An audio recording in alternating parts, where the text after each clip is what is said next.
Hello everyone, నేను doctor Subhash, psychiatrist. నేను తెలివైన వాడినా కాదా? మనలో ప్రతి ఒక్కరికి లైఫ్లో ఏదో ఒక పాయింట్ ఆఫ్ టైంలో ఈ డౌట్ వస్తుంది. ఇంత బుర్ర తక్కువ పని చేశాను, నాకు అసలు తెలివి ఉందా లేదా అని. ఏంటి మన తెలివితేటలకి కొలమానం? హార్వర్డ్ గార్డ్నర్ అనే అమెరికన్ సైకాలజిస్ట్ 8 రకాల తెలివితేటల గురించి చెప్పారు. అవేంటో చూద్దాం. మొదటిది మ్యాథమెటికల్ ఇంటెలిజెన్స్.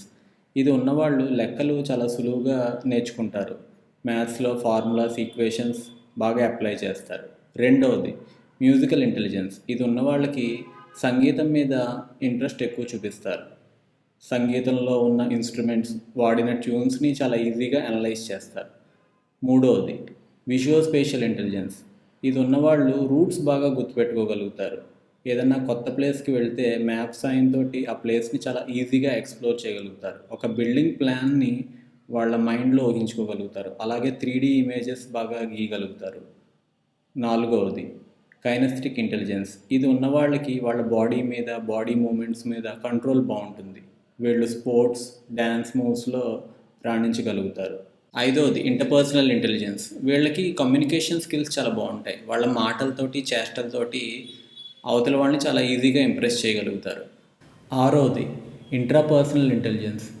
వీళ్ళకి తమ స్ట్రెంగ్స్ ఏంటి, వీక్నెస్లు ఏంటి అన్న దాని మీద ఒక స్పష్టమైన అవగాహన ఉంటుంది. ఏడవది లింగ్విస్టిక్ ఇంటెలిజెన్స్.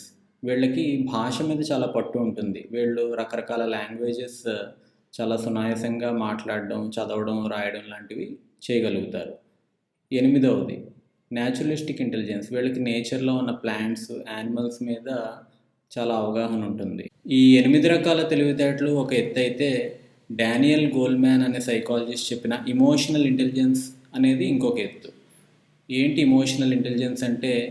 మన ఫీలింగ్స్ని అర్థం చేసుకోవడం, మన ఫీలింగ్స్ని కంట్రోల్ చేసుకోవడం, అవతలి వాళ్ళ ఫీలింగ్స్ని అర్థం చేసుకోగలగడం, ఎంపథైజ్ చేయగలగడం. అంటే ఆ వ్యక్తి స్థానంలో నేను ఉంటే ఎలా ఆలోచించేవాడిని అని అనలైజ్ చేసుకోగలగడం.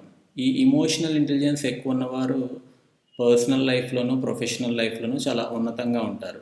సో దీన్ని బట్టి మనం అర్థం చేసుకోవాల్సింది ఏంటి అంటే, తెలివితేటలు అనేవి ఏ ఒక్కరి సొత్తు కాదు. జన్మతః మనకి కొన్ని స్ట్రెంగ్త్స్ ఉంటాయి, కొన్ని వీక్నెస్లు ఉంటాయి.